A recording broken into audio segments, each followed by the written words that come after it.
Good morning, everyone, and thanks for the honor and the pleasure for having this chance to share with you some thoughts and reflections about restorative justice and its potential. A potential that Rich and I strongly believe in. We first met restorative justice and we first met each other, actually, during our studies at Milano Bicocca University, where we both graduated in law. And as far as I can remember, we both immediately chose to invest our time in trying to give our contribution to a model of justice that could better fit with our values and with our vision of a modern and democratic justice. This is also a great opportunity for us to carry on with your help our research in developing and devising paths of justice, which are able to concretely respond to a growing demand for credible, innovative, and effective solutions. Also, in order to address violent radicalization. Our custom research is extremely well conducted by our master, Professor Adolfo Ceretti and Federica Brunelli, criminologist and one of the worldwide greatest experts in restorative justice. Our research we share with the whole equipe of mediators, friends, and experts associated into Cooperative DK of Milan. Adolfo Ceretti and Federica Brunelli unfortunately couldn't take part as teachers in this training course, but they asked us to bring you their greetings after having underlined the paramount importance of this world training initiative. And this means even more pressure on us. So our mission today is not to make you regret too much their contributes, but we make sure that we've been preparing the following presentation being inspired by their best teachings. In particular, today, we are initially going to give a wide look at restorative justice as a paradigm and so to its principles, going deeper after on what kind of concrete benefits could bring to face violent radicalized actors through the means of the restorative justice approach we're proposing today. After that, Beatrice will bring us to the conclusions, focusing on the role that some concrete restorative justice programs can play, with special regard to the relation between citizens, society, and jail.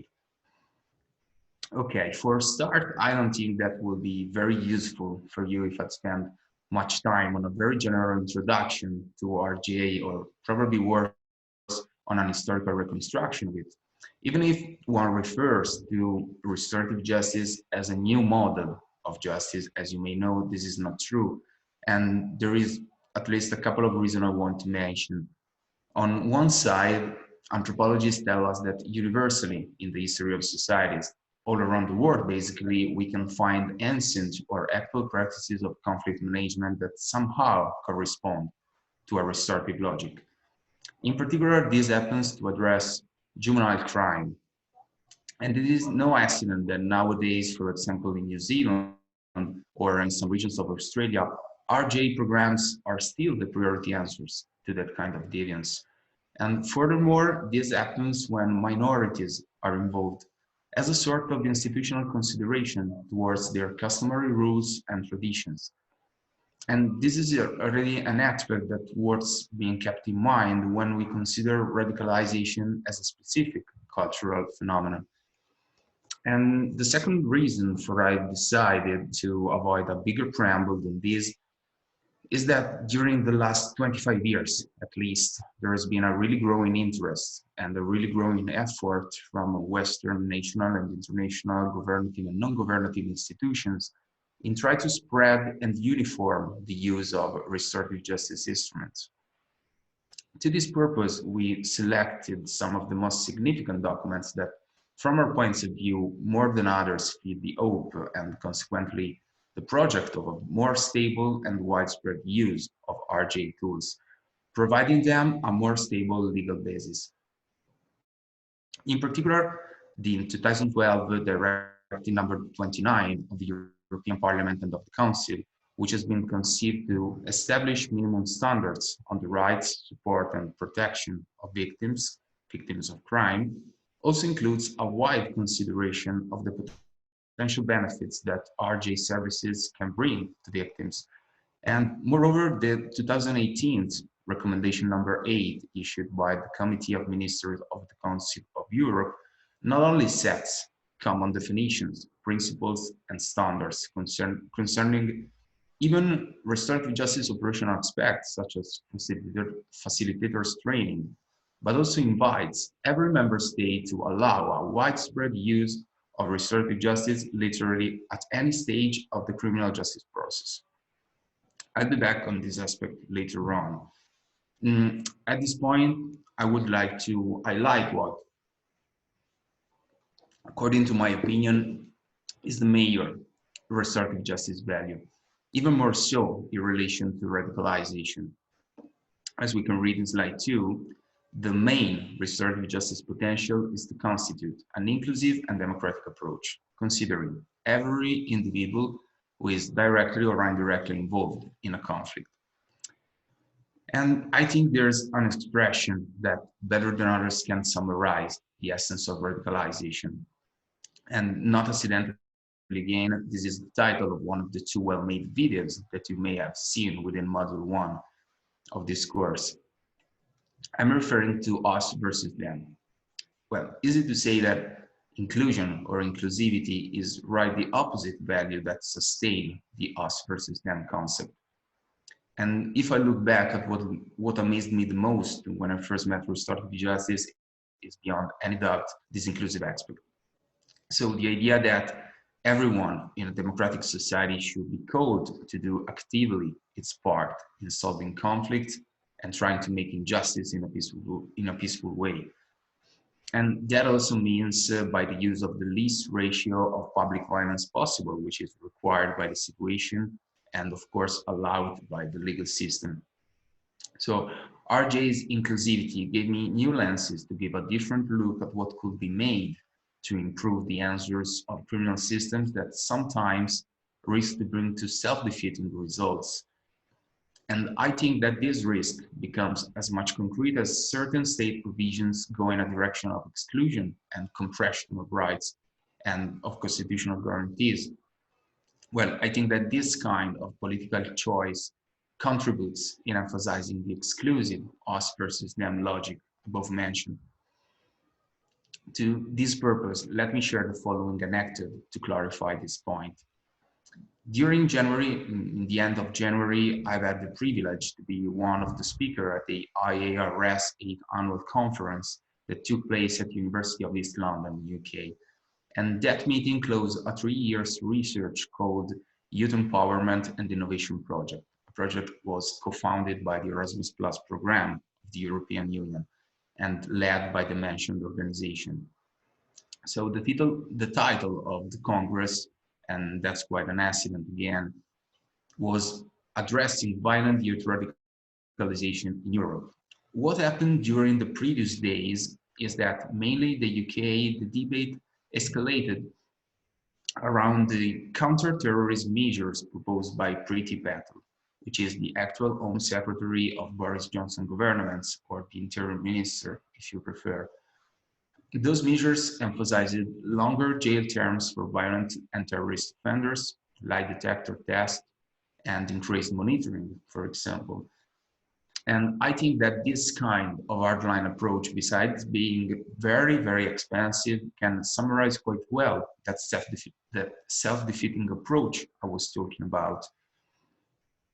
Again, I want to stress this point. As a state or as a community, we can choose to face the criminal matter by betting everything on a way more severe retributive approach, which substantially tries to neutralize the risk of an offense by incapacitating the offender. Or we can try, and this is the aim that restorative approach is meant to reach, to give both victims and offenders an active role in moving forward, trying to overcome that us versus them trap through the meeting. Restorative justice is the justice made by meeting. That's the main characteristic. So going back to slide 2, we prefer to name conflict instead of crime in order to widen the perspective on the sense of injustice that we may all experience being involved in a conflict. Accordingly to our approach, we used to look at every kind of crime for the dimensions of conflict that they can explicitly or implicitly reveal. And it can certainly be a conflict with law when a certain behavior offends a certain value which is protected by the criminal system, so we have a crime. But most of the time, as may happen when we deal with radicalization, we encounter a shape of conflict that can hardly be intercepted by the legal system and consequently by its agency, of course, nor by informants ones, nor by informants agency, such as family, friends, roommates, colleagues, and nor this agency can easily intercept, neither address signs or expression of radicalization. And this was pretty clear in Anna's video, where she becomes completely isolated.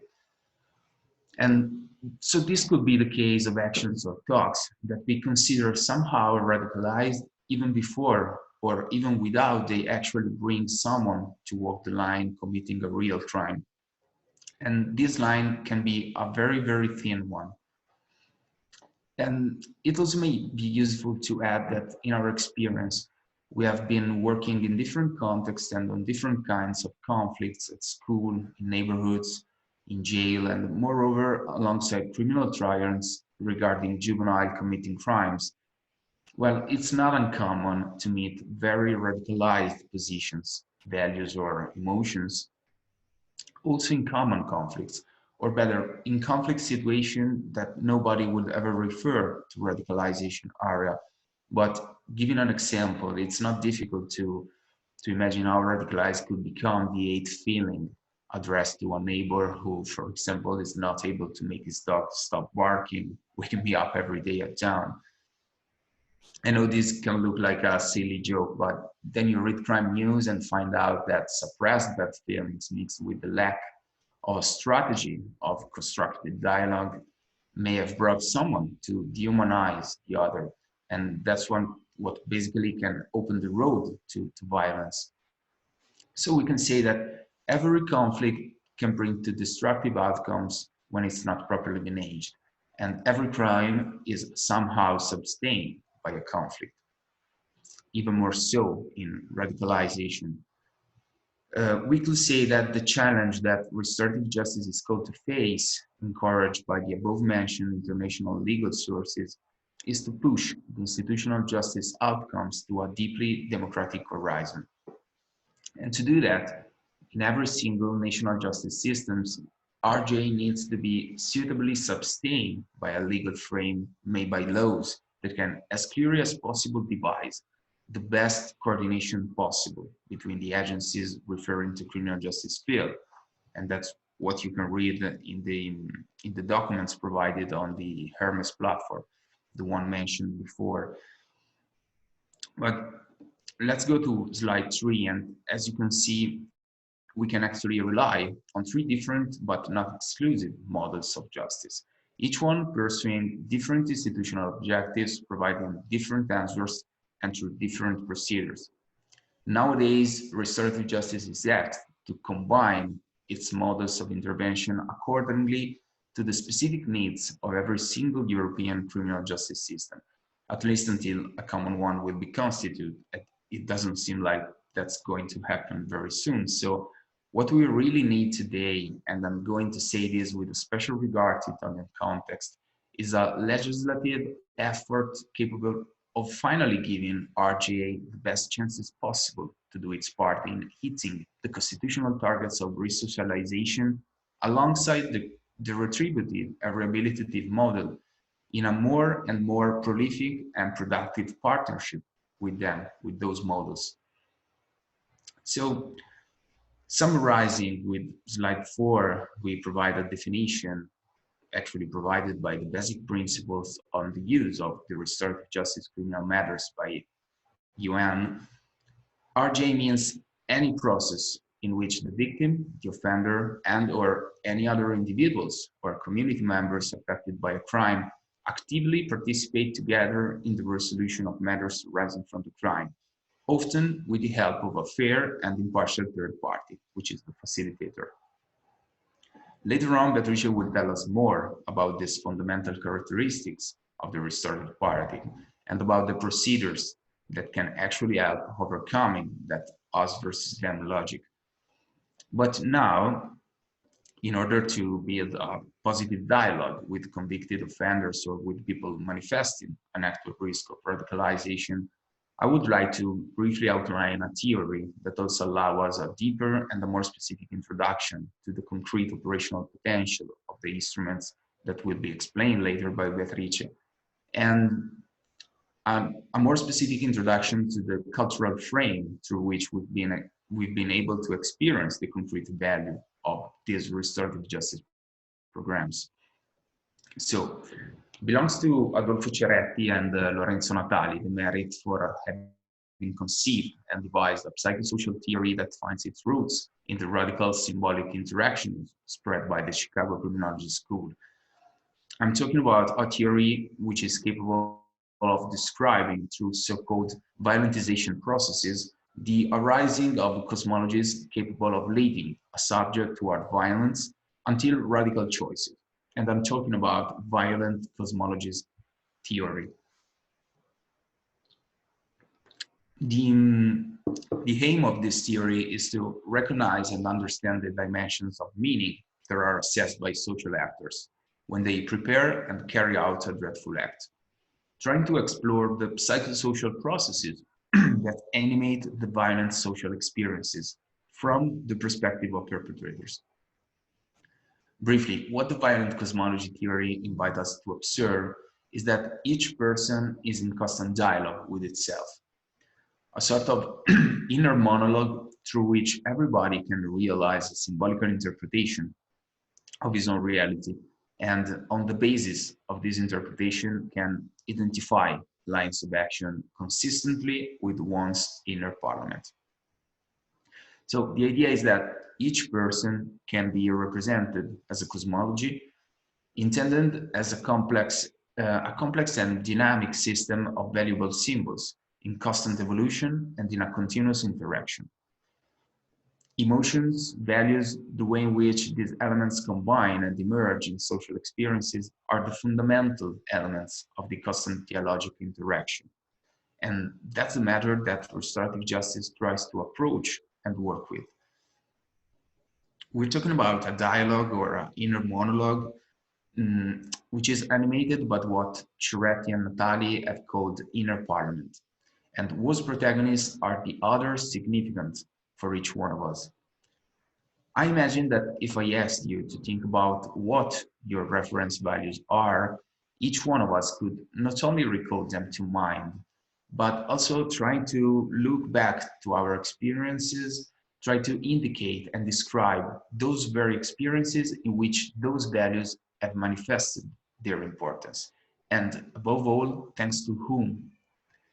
So it could be our parents, teachers, friends, relatives, whoever may have been those who, in a kind of a relational experience, may have manifested the meaning of certain positive values that we have embraced, cultivated, and maybe rooted in our cosmologies.